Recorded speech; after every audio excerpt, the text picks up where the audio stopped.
What are the earliest signs of pregnancy? Pregnancy positive kit में आने से पहले या फिर पीरियड मिस होने से पहले क्या कुछ ऐसे साइंस हैं जो कि बताते हैं कि शायद आप प्रेग्नेंट हो? बिना टाइम वेस्ट किए सीधा इन साइंस पे चलते हैं। पहला साइन है नॉजिया वॉमिटिंग, मतलब आपको उल्टी जैसा मन होता है। ज़रूरी नहीं है उल्टी आ जाए, बट थोड़े से चक्कर आते हैं, नॉजिया जिसे कहते हैं, और वॉमिटिंग जैसा मन होता है। सेकेंड साइन है लॉस ऑफ एपेटाइट, कुछ खाने का मन नहीं करता। कई लोगों को फूड एवर्जन्स भी होने लगते हैं, मतलब कुछ ऐसा फूड होता है जिससे पहले तो आपको प्रॉब्लम नहीं होती थी, बट अब उसको देखते ही आपको वॉमिटिंग जैसा मन होता है। तो loss of appetite and food aversion. तीसरा साइन है फीवर। तो कई लोगों को लगता है कि उनको फीवर आ गया, मतलब गरम गरम लगता है, बार बार ऐसा लगता है कि टेम्परेचर चेक करो, लेकिन चेक करते हैं तो उसमें फीवर नहीं होता। तो ये जो फीवर होता है ये भी अर्ली साइन ऑफ प्रेगनेंसी होता है। दरअसल क्या होता है कि प्रेगनेंसी जब आने वाली होती है तो उसमें आपकी बॉडी रिलीज करती है प्रोजेस्टेरॉन हार्मोन। ये जो हार्मोन है ये बहुत इंपॉर्टेंट होता है आपकी प्रेगनेंसी को सपोर्ट करने के लिए। तो ये जो प्रेगनेंसी सपोर्टिव हार्मोन होता है इसका एक इफेक्ट होता है गरम लगना। तो गरम गरम वाली फीलिंग होती है, फीवर एक्चुअली नहीं होता। अगर आपने मेरी ओव्यूलेशन वाली वीडियो देखी है उसमें मैंने बताया है कि कुछ ऐसे साइंस होते हैं ओव्यूलेशन के जिससे हमें पता होता है कि अभी एग रिलीज हो गया है, अभी इम्प्लांट हो गया है। तो उसमें एक साइन होता है increase in basal body temperature. जैसे ही अपना बेसिक जो हमारा बेसल बॉडी का टेम्परेचर होता है वो थोड़ा सा 1.5 या 1 डिग्री से बढ़ जाए, इसका मतलब है कि ये पॉजिटिव है टुवर्ड्स प्रेगनेंसी, और यही चीज होता है sign of pregnancy. Fourth sign होता है इंक्रीज्ड स्लीप, मतलब आपको बार बार लगता है कि आपको थकान हो रही है, आपको सो जाना चाहिए, नींद ज़्यादा आने लगती है। तो ये जो ज़्यादा नींद आती है ये भी प्रोजेस्टेरॉन हार्मोन की वजह से है।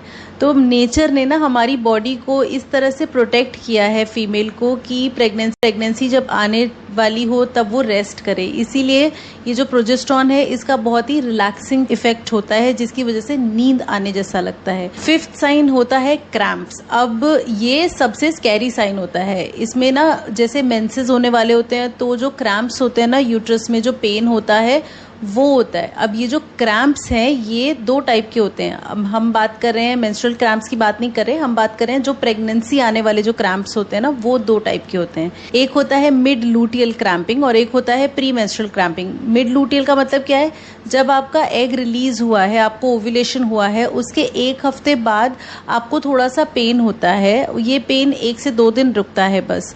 कभी कभार कुछ लोगों को इस टाइम पे स्पॉटिंग भी हो जाती है, हल्की सी ब्लीडिंग भी हो जाती है। अब क्या है, ओव्यूलेशन के 1 हफ्ते बाद आपका जो एम्ब्रियो है ना वो यूट्रस के अंदर चिपकने की कोशिश कर रहा होता है। इस वजह से इम्प्लांटेशन के दौरान पेन और ब्लीडिंग होती है। इसको इम्प्लांटेशन पेन और इम्प्लांटेशन ब्लीडिंग कहते हैं। तो अगर ओव्यूलेशन के 1 हफ्ते बाद 1-2 दिन के लिए आपको पेन होता है ना, तो इसका मतलब ये इम्प्लांटेशन का साइन है, which is a positive sign for pregnancy. दूसरा जो कि हमने बताया प्री मेंस्ट्रुअल, तो मेंसेस जब आने वाले होते हैं, जब आपको पीरियड्स आने वाले होते हैं उससे पहले भी आपको थोड़ा बहुत पेन होता है। अब देखो, अगर पेन होता है तो वो जब पीरियड आते हैं तब भी पेन होता है, जब प्रेगनेंसी आने वाली होती है तब भी पेन होता है। तो उस टाइम पे पेन में आपको घबराना नहीं है कि तो मेरे को पीरियड आने वाला है। लेकिन इसमें एक और चीज है जो आपको ध्यान रखनी है कि अगर आपका पीरियड मिस हो गया है, किट में शायद हो सकता है हल्की सी पॉजिटिव लाइन हो और एक साइड में आपको तेज पेन हो, तो इसको ये नहीं सोचना कि तो हमको प्रेगनेंसी में होता है, ये तो अच्छी बात है। ये एक साइन ऑफ एक्टोपिक प्रेगनेंसी भी हो सकता है, मतलब जिसके अंदर ट्यूब में बच्चा रुक जाता है। तो कभी भी जब आप प्रेगनेंसी प्लान कर रहे हो उस टाइम पे अगर आपको तेज पेन होता है एक साइड में पीरियड मिस होने के टाइम पे, तो इम्पॉर्टेंट है कि आप अपने डॉक्टर को जरूर दिखाओ। सिक्स्थ साइन होता है इंक्रीज्ड यूरिनेशन, मतलब आप बार बार वॉशरूम जाते हो, आपको बार बार यूरिन आता है। अब ये वाला जो साइन है इसमें भी आपको एक चीज ध्यान रखनी है कि ये बार बार जो यूरिन आता है ये यूरिन के इन्फेक्शन का भी साइन हो सकता है। तो आपको कैसे पता चलेगा कि ये प्रेगनेंसी वाला साइन है या यूरिन का इन्फेक्शन है? जो यूरिनरी इन्फेक्शन होता है ना उसके अंदर क्या होता है, बर्निंग होती है, यूरिन पास करते वक्त पेन होता है।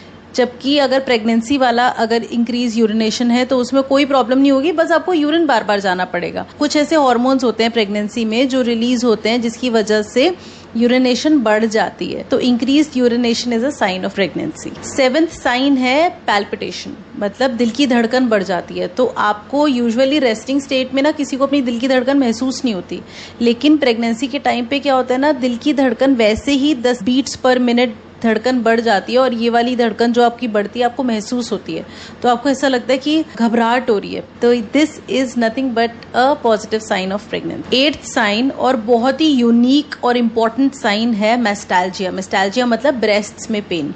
ब्रेस्ट में जो निपल्स हैं वो पेनफुल हो जाते हैं, वो सोर हो जाते हैं अगर आपको प्रेगनेंसी आने वाली होती है तो। ये भी हार्मोनल चेंजेस की वजह से है और ये बहुत ही अच्छा पॉजिटिव साइन है ऑफ प्रेगनेंसी। 9th साइन है इंक्रीज सिम्टम्स ऑफ माइग्रेन। तो जिन लोगों को माइग्रेन होता है ना, उनको माइग्रेन के जो सिम्टम्स होते हैं ना वो थोड़े बढ़ जाते हैं। एक्चुअली क्या होता है ना, माइग्रेन इज समटाइम्स हार्मोनली रिस्पॉन्सिव, मतलब हार्मोन्स को वो रिस्पॉन्ड करता है। तो जो एस्ट्रोजन और प्रोजेस्टेरॉन हार्मोन के जो फ्लक्चुएशंस होते हैं ना वो माइग्रेन का अटैक उसको बढ़ा देते हैं। इस टाइम पे ना आपको पहले ही, अगर आप माइग्रेन की मेडिसिन ले रहे हो, आपको अपने फर्टिलिटी स्पेशलिस्ट से पूछना है कि अगर आपको ऐसा अटैक आता है तो आपको ये मेडिसिन लेनी चाहिए या नहीं लेनी चाहिए। यूजुअली हम मेडिसिन को थोड़ा सा रिवाइज करते हैं। 10th और बहुत ही वेलकमिंग साइन है ग्लो। ठीक है, प्रेगनेंसी ग्लो तो सबने सुना है। तो जब प्रेगनेंसी आने वाली होती है ना तो स्किन पे एक अलग सा ग्लो होता है। अब ये ग्लो के पीछे कोई साइंटिफिक रीजन है? यस, साइंटिफिक रीजन है। यूजुअली प्रेगनेंसी में आपको वेजोडाइलेटेशन होती है, मतलब बॉडी की जो ब्लड वेसल्स होती है ना वो डायलेट हो जाती हैं, क्योंकि आपके यूट्रस की तरफ ब्लड फ्लो ज़्यादा चाहिए बेबी की ग्रोथ के लिए। तो इस वजह से यूट्रस की तरफ ब्लड सर्कुलेशन बढ़ती है, साथ के साथ पूरी बॉडी में वेजोडाइलेटेशन होने लगती है। और ये जो वेजोडाइलेटेशन है ये फेस पे, स्किन पे भी होती है, तो स्किन थोड़ी सी फ्लश, थोड़ी सी ब्लॉसमी लगती है। तो pregnancy glow can be an early sign of pregnancy. Another sign of pregnancy is hair fall. ये रेयर है बट हाँ ये भी एक साइन ऑफ प्रेगनेंसी है। प्रेगनेंसी में कभी कभार ना कुछ लोगों को हेयर फॉल होता है और वो कंसीव करने के जस्ट पहले स्टार्ट हो जाता है। तो अगर आपको बहुत ज़्यादा लग रहा है कि आपके बाल जो है वो एकदम से सडनली बहुत झड़ रहे हैं तो इसका मतलब हो सकता है कि प्रेगनेंसी आने वाली हो। Another sign is orthostatic hypotension. अब ये नाम तो बहुत ही स्कैरी सा है बट इसमें कोई टेंशन लेने वाली बात नहीं है। ये एक साइन ऑफ प्रेगनेंसी होता है जिसको हम, ज़्यादातर लोग इसको कहते हैं लो बीपी। बोलते हैं हमको तो लो बीपी की शिकायत है या बीपी लो हो गया है। अब बीपी लो, आप ज़रूरी नहीं आप बीपी चेक करके आप बोलते हो बीपी लो, आपको जो सिम्टम्स होते हैं ना उसी को आप लो बीपी बोलने लगते हो। ये कौन से सिम्टम्स होते हैं? जैसे एकदम से ना डिजीनेस वगैरह होना, जब आप सो के उठते हो, अगर आप सडनली उठो तो एकदम से चक्कर आने लगते हैं, एकदम तारे दिखाई देने लगते हैं और आपको वापस बैठना पड़ता है। इसमें क्या होता है, पोस्चरल हाइपोटेंशन इसे कहते हैं। एकदम से जब आप सडनली उठते हो तो आपको लो बीपी जैसी फीलिंग आती है। अगेन ये भी वेजोडाइलेटेशन की वजह से होता है। जब ब्लड वेसल्स वगैरह सब डायलेट करती हैं और आप सडनली उठ जाते हो तो जो वो नर्व्स और जो वेसल्स होती है ना उसको नॉर्मलाइज होने में थोड़ा टाइम लगता है। सडनली जो ब्लड है ना ये रश करता है डायलेटेड ब्लड वेसल्स में और आप मोमेंटरली थोड़ी देर के लिए एक ब्रेन फॉग जैसा होता है। This can also be a sign of pregnancy. With that being said, ये सारे जो साइंस हैं ये कुछ कुछ लोगों में पॉजिटिव होते भी हैं इनमें से कुछ, और कुछ लोगों में इनमें से कुछ भी पॉजिटिव नहीं होता और प्रेगनेंसी टेस्ट में पॉजिटिव रिजल्ट आ जाता है।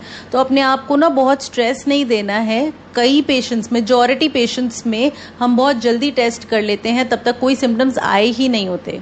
ये सिम्टम्स आपको जानने इसलिए ज़रूरी हैं क्योंकि कभी कभार ना ध्यान नहीं रहता, स्पेशली जिनकी पीरियड की साइकिल्स इरेगुलर हैं, उनको ध्यान नहीं रहता कि उनको किट से चेक भी करना है। तो आपको पता होना चाहिए कि जब आपको ये साइंस दिखें तो आप देखो भाई कहीं पीरियड मिस तो नहीं हो गया आपका, और आप टेस्ट करो। और सेकेंडली, अगर आपका किट में नेगेटिव आता है बट आपकी ये जो साइंस है ना ये बढ़ते जा रहे हैं, ये जा नहीं रहे वापस, तो इम्पॉर्टेंट है कि आप अपने गायनेकोलॉजिस्ट से बात करो। वो दूसरे तरीके से आपका प्रेगनेंसी कंफर्म करेंगी, बेशक से उनको ब्लड टेस्ट करवाना पड़े या फिर अल्ट्रासाउंड करवाना पड़े। Wish you good luck in your fertility journey.